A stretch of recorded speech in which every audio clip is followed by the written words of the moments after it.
You must pay before 10 a.m. or you get evicted.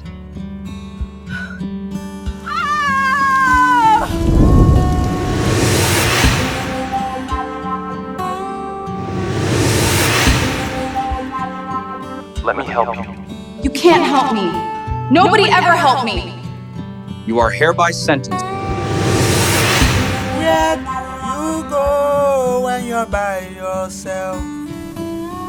Who comes along when you cry for help?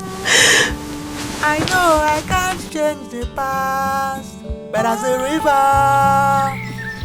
the river keeps flowing, I'll keep on moving on. Indeed, people don't know how expensive it is to be poor. Genuia was a black American single mother in Atlanta, Georgia, struggling relentlessly to survive and take care of her beloved daughter in a difficult world where not many people cared about her, including those who were supposed to protect her. Throughout her life, Genuia endured a lot. She lost both parents to a fatal accident as a child, and as a teen, she suffered traumatizing rape incidents, which still haunted her even in her early 40s. Her uncle, Richard, repeatedly took advantage of her because her parents were no more. She was afraid of speaking out. Only her therapist would know about it much later in her life. Genuia had a series of failed marriages.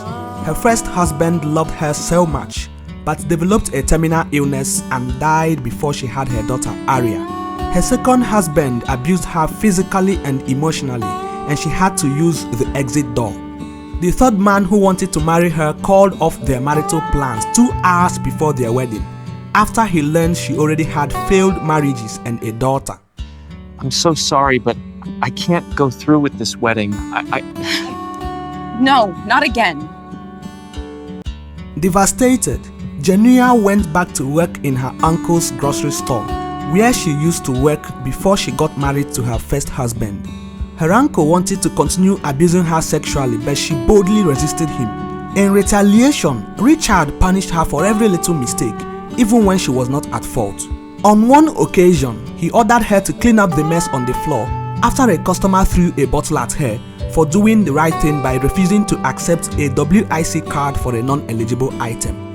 Genuia had the worst day of her life on June 6, 2025, the day she reached her tipping point, her final straw. In the morning of this unfortunate day, her landlord had threatened to evict her.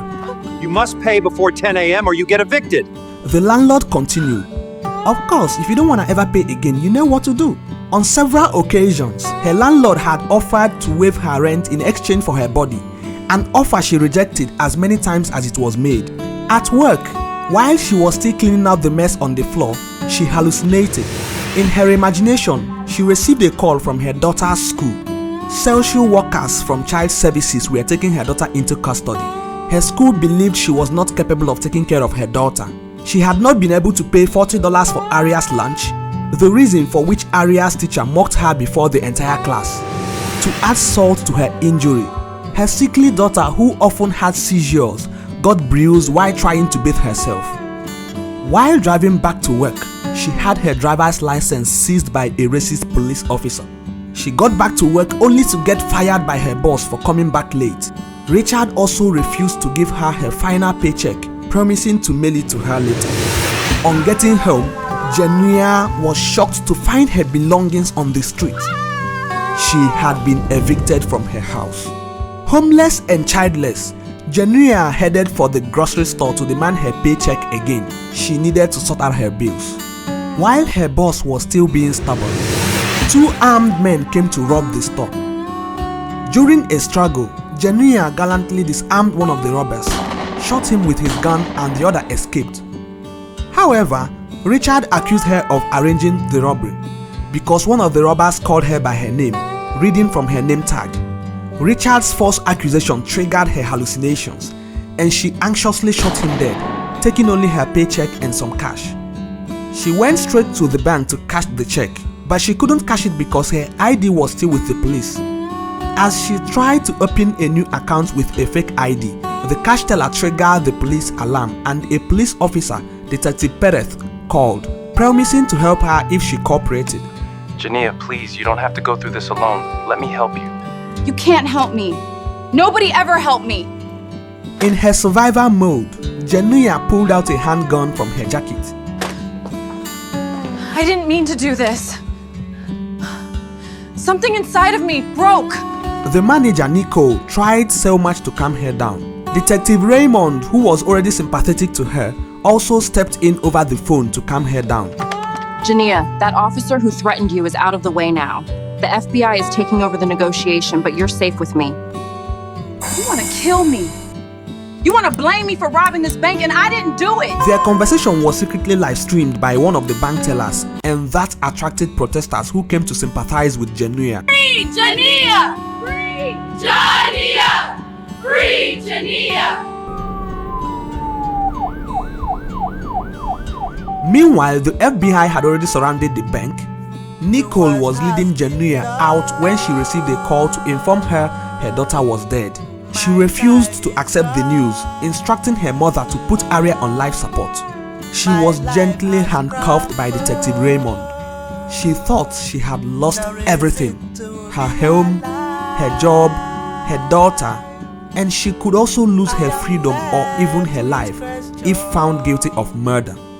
She was completely heartbroken. You go when you're by yourself. Who comes along when you cry for help? I know I can't change the past, but as the river keeps flowing, I'll keep on moving on. In court, her lawyer presented a strong argument. My client has been diagnosed with schizophrenia. Unfortunately, she discontinued therapy due to financial constraints. She was hallucinating about the robber and her abuser, who, coincidentally, was also her boss, when she mistakenly shot him. Among those who testified in favor of Jania were her therapist, Benny, her neighbor, Nicole, the bank manager, and even Detective Raymond.